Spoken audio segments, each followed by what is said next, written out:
السلام علیکم. وعلیکم السلام. علی بھائی، میں نے سنا ہے کہ ماں باپ کی دعا اس طرح قبول ہوتی ہے جس طرح وقت کے پیغمبر کی. بس یہ جذباتی باتیں. دعا ضرور قبول ہوتی ہے لیکن یہ پیغمبروں کے ساتھ نہ ملائیں. دعا قبول ہوتی ہے اور بدعا بھی لگ جاتی ہے، لیکن یہ نہیں کہ آپ نے داڑھی رکھی ہے اور ماں کے میں دودھ نہیں بخشنا.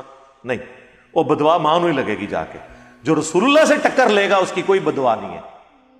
نہ آپ کسی سے ڈرا کریں، اور نہ اگر نقصان ہو جائے تو یہ سمجھے کہ بدعا لگ گئی ہے. حضرت حسین علیہ السلام کو کس قربانی سے گزرنا پڑا ہے؟ ان کو بدعا لگی تھی آزمائش کے لیے. وَلَنَبْلُوَنَّكُمْ بِشَيْءٍ مِّنَ الْخَوْفِ وَالْجُوعِ وَنَقْصٍ مِّنَ الْأَمْوَالِ وَالْأَنفُسِ وَالثَّمَرَاتِ. ضرور تمہیں آزمائیں گے بھوک سے، جان اور مال میں نقصان کے ذریعے، پھر دیکھیں گے کون صبر کرنے والا ہے. تو وہ آپ نے کرنا ہے. باقی یہ بدوائیں شوائیں اس طریقے سے نہیں لگتی ہیں. دعائیں ضرور لیں، دعا تو سب کی لینی چاہیے. ہمیں تو قرآن میں حکم ہے ربنا اغفر لنا ولاخواننا الذین سبقونا بالایمان. اہل ایمان تو مرے ہوئے اپنے سارے بھائیوں کے لیے دعا کرتے ہیں، زندوں کے لیے بھی کریں، مرے ہوں. یہ فارکس ٹریڈنگ اور باقی حلال و حرام کاروبار کے حوالے سے سوال ہے، تو اس کے لیے میری ویڈیو دے آپ دیکھ لیں. ایک پوری میں نے ڈاکٹر نے بتائی ہے کون سے 4 شرائط ہیں جو ضروری ہیں. حضرت حسن پر 120 شادیاں کرنے کا تاریخی جواز. یہ میں نے اس پہ ویڈیو ہے، یہ سب یہ جعلی باتیں ہیں. اس طرح کون ہو سکتا ہے؟ لوگ کہتے ہیں حضرت علی نے حضرت حسن کو اپنا جانشین بنا کر خلافت کو ملوکے. بالکل غلط ہے. یہ بھی میں نے بتایا، مسند ابی یعلا میں حدیث موجود ہے.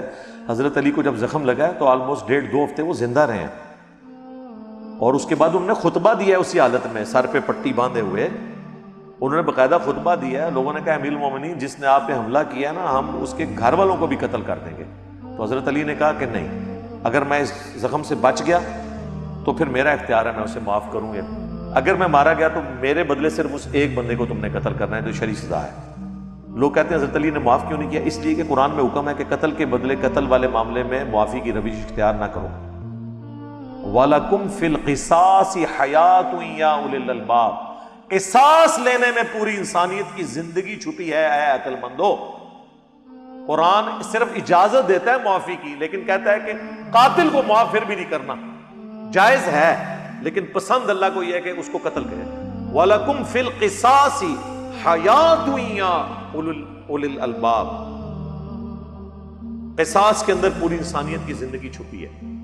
تو حضرت علی نے وہ کیا جو اللہ کو پسند تھا کہ ان کے قتل کے بدلے میں وہ قتل ہو، اور خلیفہ نہیں بنایا. اس وقت کسی نے کہا امیر المومنین آپ ہمیں اس طرح چھوڑ کے جا رہے ہیں؟ ان کا میں تمہیں ویسے ہی چھوڑ کے جاؤں گا جس طرح رسول اللہ چھوڑ کے گئے تھے. اور صحابہ نے مشورے سے حضرت ابوبکر کو چنا تھا. میں نہیں چاہتا کہ میں اپنے مرنے کے بعد کسی کو اپنا جانشین مقرر کروں جس طرح رسول اللہ نے نہیں کیا تھا صلی اللہ علیہ وآلہ وسلم. اس نے پھر مزید ایکسپلائٹ کیا. اس نے کہا حضرت آپ اللہ کو کیا منہ دکھائیں گے کہ آپ امت کو اس طریقے سے حوالے کر گئے ہیں بغیر خلیفہ کے؟ انہوں نے کہا کہ اگر اللہ نے تمہارے لیے خیر باقی رکھی ہوئی تمہارے لیے خیر کا معاملہ کر دے گا، اور اگر اللہ نے تمہیں فتنے میں ڈالنا ہوا تو میرے بعد ڈالے گا. میں اللہ تعالیٰ کو یہی جواب دوں گا کہ میں اسی طرح ان کو چھوڑ کے آؤں جس طرح نبی علیہ السلام چھوڑ کے گئے تھے. ٹھیک ہو گیا. یہ تو پھر صحابہ نے بعد میں مشورہ کر کے حضرت حسن ابن علی کو خلیفہ چنا، لہذا ملوکیت نہیں کی. دوسرا، حضرت حسن کو تو صحیح بخاری میں الفاظ ہے میرا یہ بیٹا سردار ہے، اس کی وجہ سے مسلمانوں کے 2 گروہوں میں صلح ہو جائے گی. تو جس کو رسول اللہ خود سردار اور امام مقرر کریں، اس سے زیادہ خلافت کا اہل کون ہو سکتا ہے؟ اور کہا اس کی وجہ سے صلح ہوگی، یعنی صلح سامنے والے کی وجہ سے نہیں ہوئی ہے. اور ڈاکٹر اسرار صاحب بیچارے جو کہ دیوبندیوں میں ان کا سارا وہ زندگی گزری، اور وہ کہتے ہیں جی حضرت امیر معاویہ نے بلینک کاغذ لکھ دیا حضرت حسن کو کہ آپ جو شرطیں لکھیں گے مجھے قبول ہیں تو میں آپ سے صلح کر لوں گا. وہ حضرت معاویہ کے کھاتے میں صلح کو ڈال دیتے.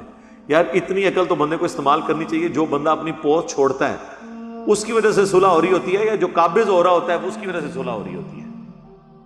جو پوسٹ چھوڑتا ہے. اور حضور بھی کہہ رہے ہیں کہ اس کی وجہ سے صلح ہوتی ہے، یعنی سامنے والا بندہ تو اڑا ہوگا. حالانکہ حضرت حسن کو اپنے ساتھیوں سے بڑی سخت تلخ باتیں سننی پڑی، اے مسلمانوں کو ذلیل کرنے والے یہ. لیکن حضرت حسن نے اس وقت دیکھا کہ اس میں بہتری ہے، تو وہ چند شرائط کے اوپر صلح ہوئی تھی. یہ صلح حسن ہے، اور صلح جب ہوتی ہے ٹریٹی کے تحت ہوتی ہے. اور وہ میرا کربلا والا ریسرچ پیپر پڑھ لیں، اس میں صرف ایک شرط کا پاس رکھا گیا کہ بنو ہاشم کو جو وظیفہ ملتا تھا جو اللہ نے قرآن میں سورۃ الانفال میں مقرر کیا ہے کہ نبی کے گھر والوں کے لیے خمس ہے، وہ حضرت معاویہ پوری ایمانداری سے دیتے تھے۔ اس کے علاوہ جو باقی شرائط تھی نا، ان میں سے کسی شرط کا پاس نہیں ہوا، بالکل اس کے 180 ڈگری چلے۔ اب یہ ایک تل ٹاپک ہے، میں اس کو ادھر ہی چھوڑ دوں۔